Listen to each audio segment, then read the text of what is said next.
Charlotte Sometimes by Penelope Farmer, Chapter 14. After the news of Bunty's father, Emily became increasingly quiet and withdrawn. She had always tended to be in trouble at school. No one made allowances for her being younger than anyone else. And all her work came back scrawled across with pencil, blue or red, and with words such as poor or ill done written underneath, for which she was given detention or sometimes even conduct marks. She had not seemed to mind too much before and let Charlotte help her sometimes with the work. In fact, usually begged her to. Now she still did not say that she minded, but looked as if she did. And she would no longer let Charlotte help at all. Her homework done, she sat playing endless solitary games of patience or spillikins or checkers. She spent hours arranging the checkers in towers or patterns or trying to balance them around the edges of their box.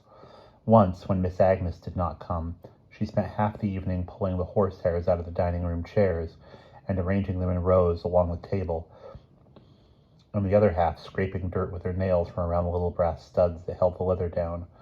The next day, Charlotte found a solitaire board and the marbles to fit into its rounded holes.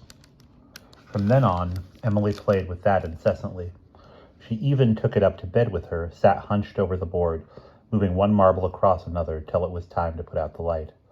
With Emily like this, Charlotte was quite glad sometimes to have Miss Agnes to talk to, but she too, for some reason, seemed different just now, especially awkward and uncertain. Sometimes, when talking of Arthur, she would change the subject abruptly to something else. Charlotte wondered if she would mention the séance, but she did not, at least not until the Friday night. Miss Agnes seemed more nervous and edgy than ever then, knocking things over with her elbow, picking them up quickly and putting them down again, starting to say something and not finishing. 2 red patches came to her cheeks, both very firm and bright. "Did you hear of the séance?" she whispered abruptly. "Did you hear we were having a séance? Do you know what a séance is, Claire?" "A little bit, I think." "We have a medium coming, a very wonderful lady, I believe. We hope through her to get in touch with dear Arthur, at least Mrs. Chiselbrown. I'm not so sure myself." She was looking away from Charlotte, twiddling a white checker between her fingers, round and round. "But dear mother was so keen to have it, you know. She thinks of dear Arthur all the time. She was so very fond of him. A friend told us of this medium lady, and she wished to have her here. All those photographs, you know, on her table. They are all of my brother Arthur, and she won't let anyone touch them except herself." Emily was listening. Without turning her head, Charlotte could see her look up from the solitaire board, but she said nothing at all. "We are having," Miss Agnes continued, "we are having this séance tomorrow." In spite of what she had said to Emily before about the séance, Charlotte found herself curious to know what would happen, and ready to hide in the window bay, deceitful as that seemed.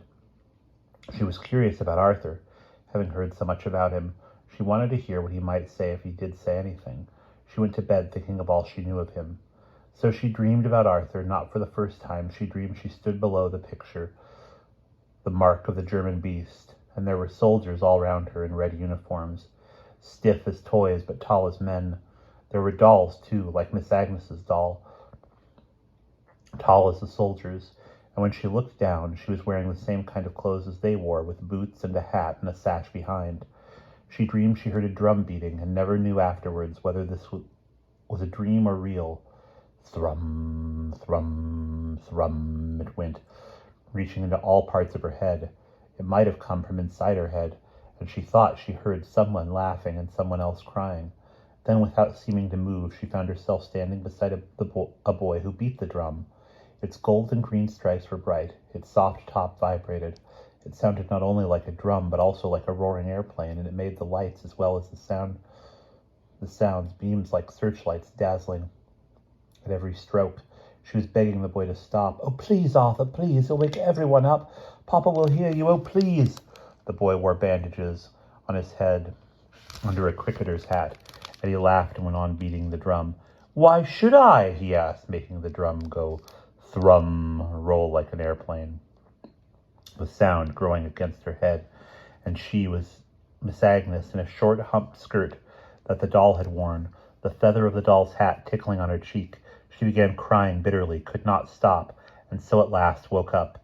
It was very silent, also darkish, yet there was light too, at first so sleepy her eyes barely opened. Charlotte had merely an impression of it, of a dazzling, or more perhaps a kind of shine, but when she opened her eyes properly at last, she found in the reflection of light on glass. The glass must have been in the picture, mark of the German beast. The light certainly was moonlight, yet it was odd. There was a difference somewhere. Something in the room had changed.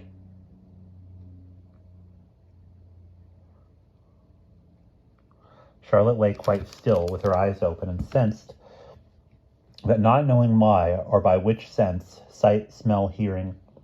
After a moment she turned her head slowly toward Emily's bed, and felt the difference still more strongly, yet as intangibly. Moonlight fell on the end of the bed, bleaching all color from the dark red counterpane. Charlotte turned her head away from it at once, and as quickly wanted to look back again to reassure herself that nothing was different after all, and yet she could not, would not look. The simple turning of her head seemed to need as much effort, as much resolve, as a dive into water or a climb up a long wall. She stared at the ceiling instead, which looked blank and ordinary enough. She dragged at her head, dragged it round at last, but she was not reassured at all. She sat up quickly, trembling violently, for the bed was flat, the counterpane smooth. There was no Emily, and when she looked at the wall, at the picture glass, it looked quite empty, as if a mirror hung there, not a picture at all. She slid down again, buried herself in bed, huddled the blankets round her, trembling, but not from the cold. For a while, she might have slept again. What stirred her next was a sound, a creak of footfalls. It was Emily, she thought, in huge relief, out of bed, hence the empty bed now coming back. She opened her eyes, peering out of the covers to find the moonlight much diminished. She did not yet dare to see more, so she shut them again, before they had begun to be able to decipher the rest of her surroundings. "Emily," she said, "Emily, is that you?" Her voice came in a kind of croak, which demonstrated to herself how frightened she was. There was no reply. "Emily," she said again, screwing her eyes more tightly shut than ever. This time, a voice came, barely discernible, making whisperings that she could only gradually begin to recognize. Rather desperate, pleading, frightened whisperings. "Ag," she heard then. "Ag, Aggie, are you awake? Aggie, Aggie, Aggie, wake up, Aggie!" Charlotte was digging herself into the bed, rigid all over, clutching the sheets and blankets. She could not, would not look. "I'm not Aggie," she was crying out, not knowing if louder in her head. "I'm not Aggie. Go away. I'm not her. I'm Claire. I'm Claire. No, I'm not. I'm Charlotte. I'm Charlotte. I'm Charlotte." She was screaming at last, again and again. "I'm Charlotte!" The next thing she knew, Emily was sitting up in bed saying, "Claire, did you have a bad dream or something?" "I think so," Charlotte said, dazed and shivering, not knowing whether it had been a dream or not. There came a knock at the door, and Miss Agnes's little whispering voice. "Are you all right, dear? Are you all right?"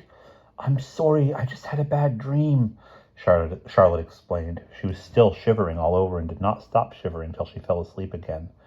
Next day was the séance. Charlotte wanted nothing to do with it now.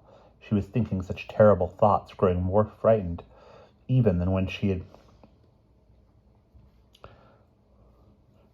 been in the night, understanding or perhaps fearing more. Suppose, she thought, suppose it wasn't a dream I had. Suppose I did go back again in time, and I was Miss Agnes for a little while, and it really was Arthur whispering. Suppose in another time I changed with her properly, like I changed with Claire. It was her room then after all, the one we're in, or maybe I'm sleeping in her bed. Suppose I grew up like Miss Agnes. Oh, no, she thought, horrified. Oh, no! She only half believed in it. So many things were different. She did not look like Miss Agnes. She did not believe she would look like Miss Agnes when grown up. But she did not feel she could be sure of anything. The séance seemed more dangerous because so unknown and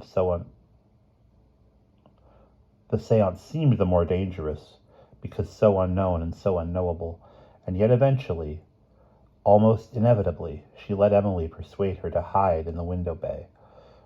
It was as if she could not help herself. And that is the end of chapter 14.